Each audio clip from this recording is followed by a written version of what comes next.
dans tout ça, ça permet le sacrifice. C'est l'âme aux émotions négatives posées progressivement dans votre milieu familial avant votre naissance jusqu'à l'âge où vous quittez le berceau familial. Dans la vie de tous les jours, vous serez guidé, conditionné par vos blessures. Par vos blessures, ce qui sera une bonne distraction contre la vie que vous étiez censé vivre et qui appartient à d'autres. Oui, c'est un peu ce que tu disais dans la vidéo précédente. Tu parlais du fait que ta mère, justement, avait impulsé les choses depuis que tu étais dans son ventre. Non, impulsé. Bon, moi j'associe ça en fait au moment où elle me donne son prénom. C'est comme si en fait, déjà là, quand elle me donne son prénom, comme je dis, elle me fait hériter de quelque chose qui va se concrétiser dans ma vie. Oui. C'est ça. C'est ça. Et qui permet quelque part l'échange de se faire aussi entre ouais, exactement. Oui. Les échanges de vie, voilà. Oui. Et quand cela va jusqu'à la mort physique, avec Satan qui est un esprit et qui n'a pas tué, on a vu en Éden, qui n'a pas tué physiquement, on comprend que pour il y ait mort physique, un esprit doit passer par un être humain. Et le premier être humain, c'est Caïn. Et pour sauver l'humanité, Dieu a dû se réduire à passer par un corps physique, Christ. Donc, quand tu meurs, on te prend tout, et Jésus, en mourant, nous a tout redonné. La résurrection, voilà. La résurrection de notre esprit et nos compartiments par la méditation progressive à ceux qui nous enferment à nos liens de famille. Et l'image dans la Sainte Seine, quand il donne le pain, le vin, on voit cette nourriture. Mais en fait, en soi, quand tu associes ça, et je crois que l'Apocalypse le dit, le pain, le vin, c'est la parole. La parole qui nous permet en soi de méditer et de réveiller notre esprit et de méditer sur nous. Tu sais, dans Josué 1,8, on dit que ce livre de la loi ne s'éloigne point de ta bouche. Médite-le jour et nuit et c'est alors que tu réussiras dans tout ce que tu entreprendras. Ce livre, à la base, comme j'ai dit, la parole, c'est pour vous permettre de regarder en vous. Vous êtes votre propre livre. Et donc, toute l'humanité, prophètes, Abraham, tous étaient au moins absents à un de leurs compartiments. Donc, il fallait que Dieu se fasse homme pour que nous regagnions Éden par notre intelligence à nos compartiments. La bonne gestion de nos compartiments, c'est pour moi l'Éden. Oui. D'ailleurs, j'ai beaucoup apprécié comment est-ce que tu as décrit, tu as fait le parallèle entre Adam, Ève, les compartiments. C'est vraiment une manière d'expliquer les choses que je n'ai encore jamais entendues nulle part. Donc, vraiment, waouh. Merci. Merci beaucoup. Et donc, voilà. Pour en revenir aux étoiles, énergie véhiculée par le corps, c'est pareil. En psychologie, on parle de l'enfant symptôme, du patient désigné pour la personne mangée. Pour la personne mangée, sacrifiée. Et au niveau d'un groupe, d'un système, on parle de génération sacrifiée ou d'inconscient collectif. D'inconscient collectif dans un groupe, dans une société, dans un pays. Il porte les failles de ce groupe, les failles de ce système. Et souvent, les sacrifiés ou enfants sans symptômes, patients désignés, c'est celui qui porte la douleur familiale ou plus large. Ce sont, comme je disais, les victimes du système. Par exemple, les malades mentaux, les malades physiques, ceux qui ont des problèmes judiciaires, les chômeurs, les orphelins, tu vois. Tout ça, c'est des victimes du système. Ok. Tu vois. Oui. Et il y en a qui, pour la gloire, peuvent sacrifier eux-mêmes leur compartiment. Mais ça, c'est sur le plan spirituel de ce qu'on dit. Il y a des personnes qui, pour la richesse, vont choisir de ne pas avoir d'enfants. Ouais. Qui vont sacrifier leur fertilité. Tous les êtres humains confondus ont des trous, des blessures bon ou mauvais disciple. C'est la chasse pour les mauvais, aux énergies, pour les mauvais, et l'introspection pour les bons. Ouais, Ceux ok. qui sont dans les gradins de leur propre vie, tu vois. Et dans tout ça, voilà, ça donne une transformation. Ah ouais, ok. Et alors, tu as aussi souligné un peu avant, c'est pour cette raison que fatalement je suis arrivée jusqu'à la mort de mon mari, Mhm, ce qui va révéler les autres parties cachées de nos liens, nos blocages. mhm. Qu'est-ce que tu voulais dire par là en lien avec les énergies, par exemple? Voilà. En systémique, on part du principe que lorsqu'un membre bouge, ne joue plus son rôle, qu'un événement extérieur vient déstabiliser le système, par exemple. Je donne toujours des exemples différents. Là encore, je reviens avec des exemples différents. Un déménagement, une naissance, une maladie grave, ça fait bouger le système familial. Le système doit du coup se réinventer, se réajuster. Ici, l'événement chez moi, c'est le décès. Les rôles touchés sont ceux du père et du mari. Donc la femme que je suis doit se réinventer en tant que couple et mes enfants et moi en tant que famille. Oui. Donc l'énergie volée ici, sur le plan spirituel, c'est le compartiment couple plus famille. Et j'insiste sur vol, parce que pour moi, et ça reste mon avis par rapport à mes convictions spirituelles, c'est que chaque drame sur le plan physique est l'effet d'un vol spirituel, d'un transfert d'étoiles d'énergie. Ok. Ça, c'est mon avis encore une fois. D'accord. Transfert d'un disciple qui court sur le terrain, qui porte ses douleurs vers un ou des disciples qui convoitent, qui envient et qui sont assis sur les gradins des autres, qui observent leur compartiment. Tu vois, si toi, tu es ignorante à tes gradins, Oui. ben, d'autres personnes vont se servir dans ta vie. Oui, oui, oui. Moi, j'appelle ces disciples les étoiles brillantes de la nuit. Les étoiles brillantes de la nuit. Tu sais pourquoi? Non, pourquoi? C'est opposé à l'étoile brillante du matin. Tu sais qui on appelle l'étoile brillante du matin dans la Bible? Non. C'est Jésus. Ok. Et toi, tu as déjà vu une étoile briller le matin? Oh, mais non, effectivement. Donc, Donc, il n'y a que Jésus qui peut briller le matin. mais ça te fait penser à quoi, l'étoile brillante? Les étoiles, on sait qu'elles brillent pendant la nuit. Pendant la Mais nuit, l'étoile ouais. brillante du matin, ça te fait penser à quoi? Ça fait penser au soleil.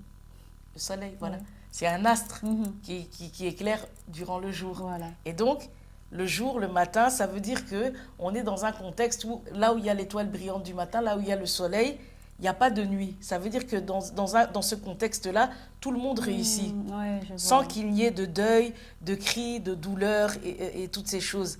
Dans l'Apocalypse, on dit, c'est le corps du Christ, c'est la nouvelle Jérusalem, là où il n'y a plus il n'y a plus de pleurs ni de grincements de dents. Alors que là où le monde, gouverné par l'argent, mammon, pour qu'une étoile brille, il faut que la nuit se manifeste dans un de nos compartiments. Il faut Ok. manquer de quelque chose et l'autre, par rémunération, sera une réponse sur le plan physique Oui, oui, oui. et ou spirituel. Il va transformer son existence en mieux, pendant que toi, tu portes la douleur qui est la nuit.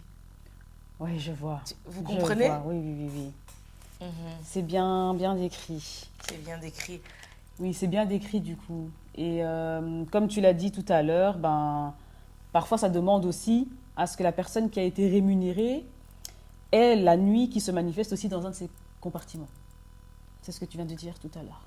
Ça demande que la Que personne qui a été rémunérée, ait aussi la nuit dans un de ses compartiments. la nuit qui est associée à un rôle qui n'est pas comblé. Voilà, Oui, exactement. Comme tu disais, le fait qu'il n'ait pas d'enfant et alors du coup il a la réussite. Donc c'est aussi la nuit qui se révèle dans un de ses compartiments, quoi. exactement. Ouais. Tu as dit, il n'est pas d'enfant et donc il a la réussite. Je n'ai pas compris. S'il n'a pas d'enfant, ce n'est pas une réussite. Non, il demande une réussite dans autre chose, mais en même temps, il doit ne pas avoir d'enfant. Donc, il abandonne le fait d'avoir des enfants pour sa réussite. Ah, ok. Et donc, oui, ah oui, ok. Dans ce sens-là, oui. Donc, en fait, il y a la nuit au niveau du fait qu'il ne sait pas, il n'est pas fertile, mais il a la richesse. Voilà. Mais dans la richesse, enfin, voilà. Ok, on s'est bien compris. Exact. Et juste pour encore imager et expliquer mon exemple, si on va sur le plan mondial, sur la société marchande, par exemple, ici, j'ai mon décès, le décès de Fabrice a permis aux pompes funèbres de fonctionner, d'être rémunérées. Ça a permis, permis à tout un système économique de se mettre en place, d'acheter la tombe, d'acheter le cercueil, tu vois, toutes ces choses. Et la salle. La salle, voilà, tout ça. Et ici, on va en procès. Qui dit procès, ça demande de payer des avocats. Tu vois comment ça tourne. Il y a un problème qu'on appelle nuit et comment ça permet à plusieurs, à tout un système économique de se mettre en place. Quand il était décédé, il y a eu les ambulances qui sont venues sur place. Tout ça, ambulance, un médecin sur place. Ils sont payés, tu vois. Et rien de forcément mauvais ou spirituel pour celui qui est rémunéré par rapport à ce service, mais en globalité, tout tourne avec l'argent et des besoins manquants. C'est ça qui explique aussi étoile brillante, elle brille pendant la nuit. Parce qu'il faut un problème. Oui, je vois. Maintenant, sur le plan spirituel, d'autres bénéficient et ça peut être plusieurs ici d'une vie de couple, de ma vie de couple et d'un magnifique foyer par exemple. Pendant que je suis dans la nuit et que je porte la douleur, la perte du père et du mari. Du père pour mes enfants et du mari pour moi.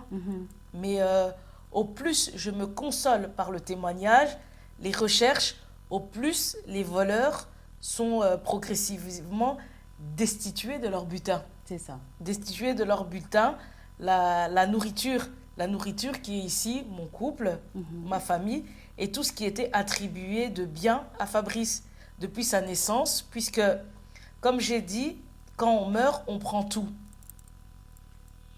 Et encore une fois, c'est une conviction purement personnelle. Ok. On y croit, on n'y croit pas. Voilà. Et pourquoi le terme fatalement, comme si sa mort était une suite logique, une évidence? À un moment, Fanny, quand tu vis dans la patience et que tu observes ta vie, tu comprends que la thérapie est limitée et que les liens de famille au niveau spirituel ne se renversent que par le spirituel. Et non par la simple thérapie. C'est plus assez. Ok. Repartons sur le compartiment couple-famille. Élément qui, pour moi, me donne le choix de marquer la fin d'un cycle par rapport à la mort ou de recommencer dans ce même cycle familial en me remettant en couple, comme j'avais expliqué. J'ai dit que Fabrice avait été sacrifié dès le ventre, en portant la douleur affective de sa mère. Encore une fois, c'est selon moi. Moi, tout comme Fabrice d'ailleurs, être en couple, mes études m'ont permis, les enfants, j'ai tout eu dans la difficulté avec l'aide de mes thérapies et surtout la prière et ma foi. Fabrice, qui ne priait pas, qui ne s'est jamais fait suivre en thérapie comme moi, a tout perdu. Même ce qu'il avait pu obtenir par la mort, il a même perdu ce gain où il a pu être père, où il a pu être un mari. Ses études, tu te souviens, à un moment où ses cours avaient brûlé, les emplois où il a été licencié, la maison qu'il a perdue en dernière minute, ses accidents, il y a eu l'accident physique, il y a eu les voitures, tu vois, que les drames. Quand je m'approchais vers la fin de mes études en thérapie, je lui ai demandé de choisir de se poser avec nous ou qu'on se sépare. Je lui ai demandé de faire un des deux. Il nous a choisis et souviens-toi, qu'est-ce qui s'est passé? Il en est mort. Il en est mort. il en est mort. C'est seulement par rapport à sa mort que j'ai repensé à l'inceste. Que j'ai repensé à l'inceste, au redoublement, à toute ma charge que j'avais déjà travaillé en thérapie pourtant. Ah oui. J'avais déjà travaillé en thérapie, mais jamais sous cet angle-là. Et je sens que je suis vraiment libérée par rapport à ça, et en même temps que c'était les dernières énergies volées. C'est les dernières énergies qu'on pouvait me voler, que je pouvais m'en libérer qu'au travers de la mort de mon couple, plus ma famille. Ouais. Paradoxalement, ou même morbidement parlant. Oui. Tu vois ce que je veux dire? Je vois.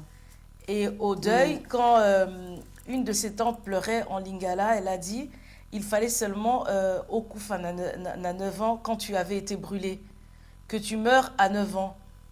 Pourquoi tu es mort seulement quand tu as eu une femme et des enfants? Une femme et des enfants. Ça fait encore allusion au couple et à la vie de famille. Ah, oui. Pour moi, c'est dans ce sens, fatalement. Ok. Fatalement, pour moi, c'est dans ce sens. C'est le discours d'une loi familiale. D'accord, oui, je vois. De ce que j'associe à ces pleurs. Où tu comprends qu'en tant que sacrifié, il ne pouvait avoir accès à aucun de ces compartiments. Et vivre à condition qu'il reste dans une vie de débauché un peu, tu vois. Mais comme il comptait se ranger, voilà pourquoi il valait mieux mourir à 9 ans de ce que la tante renvoie. La force des pactes spirituels et des liens de famille. Ouais. Parce que pourquoi avoir un propos comme ça? C'est vrai.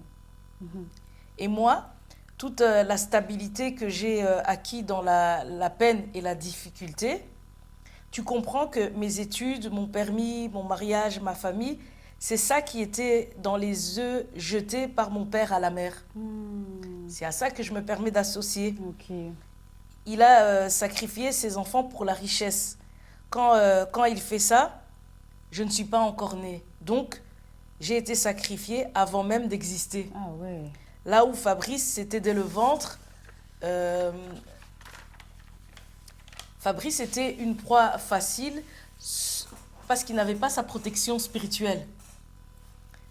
Combien de fois j'assistais pour qu'il se donne à Dieu, mais je comprends que Dieu n'est pas là pour empêcher le mal de se produire. Oui.